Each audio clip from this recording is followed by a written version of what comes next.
An article came out today speculating that Christian Dvorak could get moved before the trade deadline. As the deadline draws closer and closer, more and more Habs players are getting thrown into the light, but I'll be diving into a potential Christian Dvorak trade.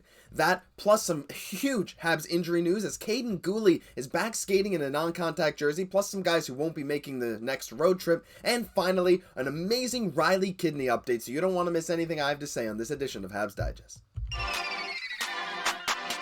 Hello, bonjour, ahoy, and welcome to today's news edition of Habs Digest. I'm your host, Josh Gosse, and quickly before we get into the video, guys, you've been hitting the subscribe button like crazy recently. Thank you for the support on yesterday's video, but we want to hit 5,000 subs. 4,000 is not enough for us. Don't get me wrong, we're super thankful, but we know we can hit 5,000. We know we produce some awesome content that you guys love, so if you haven't hit that button yet, hit it now. We'd really appreciate it. Topic 1 today. The Canadiens could move Christian Dvorak. So, if you watched yesterday's video, it was actually Jesse who mentioned that Christian Dvorak might be a guy who's going under the radar as a potential trade piece for Montreal. No sooner did he say that than Marco D'Amico came out with an article at Montreal Hockey Now, and here's what he had to say. Although Monahan would have been the logical choice for a trade given his expiring contract, there is another player that could generate some interest now that the center market has thinned out. Christian Dvorak has been playing some of the best hockey of the season as of late. The centering veterans Jonathan Drouin and Joel Armia. The trio's been the Canadiens' best line since being put together, and Dvorak has seen an uptick in his offensive chance creation. And when he says the center market's thinning out, we have news that guys like Jonathan Toews won't be traded because of injury, and a few other guys around the league that look like they might be staying put. Contending teams are going to be looking for a center to put down the middle to help them immediately and in the midterm. And to compound on that, given Dvorak's $4.45 million cap hit for another 2 seasons, that's after this year plus 2 more, the Canadiens could take on salary in the short term to make it work. In the right situation, he could be of interest around the league as clubs look to improve themselves down the middle. Dvorak will have an 8-team no-trade clause kicking in this summer, which could also prompt the Canadiens to take their chance in moving the rugged center, given the emergence of Kirby Dach at center and the great performance of Belzile. So that's an interesting point that I feel like a lot of people aren't mentioning. Yes, it's only an 8-team no-trade clause, which is what, a quarter of the league. Sure, it's not that many teams, but at the same time, maybe one of them, we don't know what those 8 teams are, and maybe one of them would be willing to make an offer on Christian Dvorak. So Montreal right now, like, teams are looking for this kind of guy on your, if you want a championship caliber team, right? Dvorak has played 56 games this season, and he's played 56 in each of the last 2. Last year being at 33 points in 56 games, the year before being at around the same, somewhere around 33, and this year being at only 23 points in 56 games. But Dvorak's kind of a career, like, 40 to 50 point guy who is solid on the dot, a great penalty killer, and can fill in on the power play. He's kind of a perfect guy who's a bit gritty, a bit physical, that every playoff team kind of wants, right? You always want a guy like Dvorak as a depth center, whether it's your 2C or your 3C. I think he could be a great fit for a lot of teams. And like they said, Montreal, if they can take on some cap in the short term, some team might want to pay a premium for Dvorak. We've seen that Anderson talk. Decently team-friendly contract of $5.5 million. Dvorak's only at $4.5 million, and it's for 2 more years. And with that no-trade clause, could we see Kent Hughes be pushing Dvorak's name out there right now to a contender? I don't see why not, right? Some contenders could use some depth at center. Of course, we've seen some teams like the Oilers be interested in Sean Monahan and his quite large contract, and even the Avalanche and Sean Monahan as well. So why couldn't these teams also be a fit for Dvorak? Yes, I get it. He has another 2 years left on his deal after this, but it's not a ridiculous contract for a guy that's going to give you almost every season 40 to 50 points and amazing special teams play. I think it's not bad. Like, how many times have you watched a Habs game and thought, wow, Christian Dvorak in particular is playing bad? I gotta say, for me, it's really not that often. Christian Dvorak is always one of the more solid players for Montreal every single night. I mean, maybe he has goalless droughts like we've seen recently, but at the same time, when he's on the ice, he's rarely a negative, and like I said, can play special teams, can fill in on the dot if you need a big defensive zone draw, so he's a very interesting trade piece, and I want you guys to let me know, if Christian Dvorak is going to get traded, what would you want the return to be? Because I think they'd want at least a first-round pick for Dvorak. I don't know if they'd get one from a contender. From a contender, probably they would, though.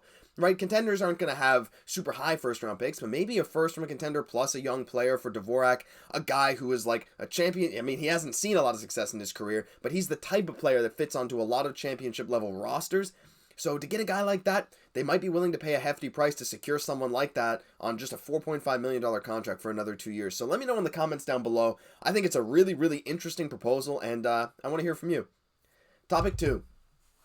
we got some huge Habs injury updates. So some massive news today. Lots of chaos going on at the Habs practice. Tweets coming out from everyone. But here's one that summarizes pretty much everything from Arber and Basu. He said, per the team, Kaiden Guhle will travel with the team. Neither Kirby Dach nor Chris Wideman are traveling with the team to New Jersey, though they may meet the team on the road in Philadelphia. Sean Monahan's status for the trip is TBD.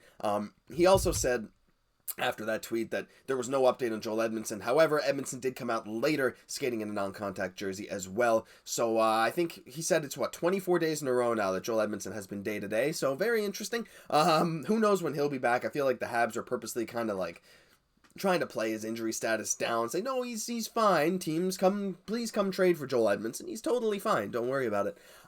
Monahan still being TBD, no surprise there. Really unfortunate, especially, considering what I just said in the Dvorak segment. It seems like Monahan is less and less likely to be traded every single day, the longer this injury seems to linger, so we hope he gets better soon. But the big piece of news is Kaiden Guhle. Kaiden Guhle looked like the Habs' #1 defenseman, bona fide #1 guy for this team. He was their best defenseman. I didn't, when Matheson came back, Matheson's been solid too, but I think Kaiden Guhle is the best defenseman on the Montreal roster right now, and I don't think it's crazy to say that. He was given an 8-week injury timeline, and I think we're just about approaching that. We're just a week or two out from that 8-week estimate, and pretty much right on schedule. He's coming back out in a non-contact jersey, and he's traveling with the team. However, Coach St. Louis said that Guhle won't be playing on the road trip. But at the same time, the fact that he's with the team, he's going to be practicing in a non-contact is massive, because the Habs could use him back. And in a season like this where so many players are out, you want to get these young guys some reps, and Kaiden Guhle especially. As a defenseman, trying to slot into that top pairing, getting NHL level minutes is extremely important for you. So hopefully we see him back very soon. A little bit of a worrying note on, I don't really care too much about Chris Wideman. Hope he's fine, obviously. But as for, playing for Montreal, I don't really care. Kirby Dach, though, our boy Kirby, I'm a little interested because they said it was a non-COVID illness that made him miss the last couple games, but now he's just not traveling with the team, so maybe we'll hear an update on him. I haven't really seen people talking about that too much, but yeah, keep an eye on that. Final topic today. Riley Kidney continues to go ballistic, and I'm not putting that lightly. If you guys have been paying attention, I've made a couple videos centered around Riley Kidney. This kid is spectacular in the QMJHL.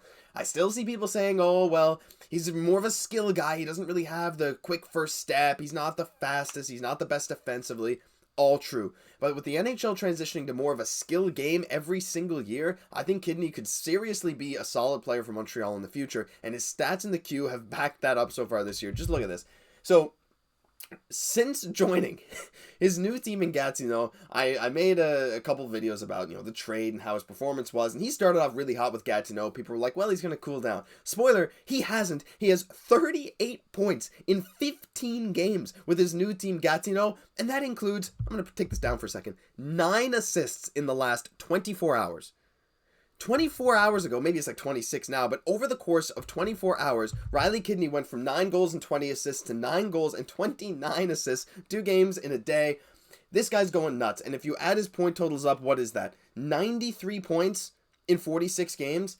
That's literally over a 2-point per game pace in the QMJHL. Unless I'm reading that wrong, which I don't think I am. This guy is going completely nuts.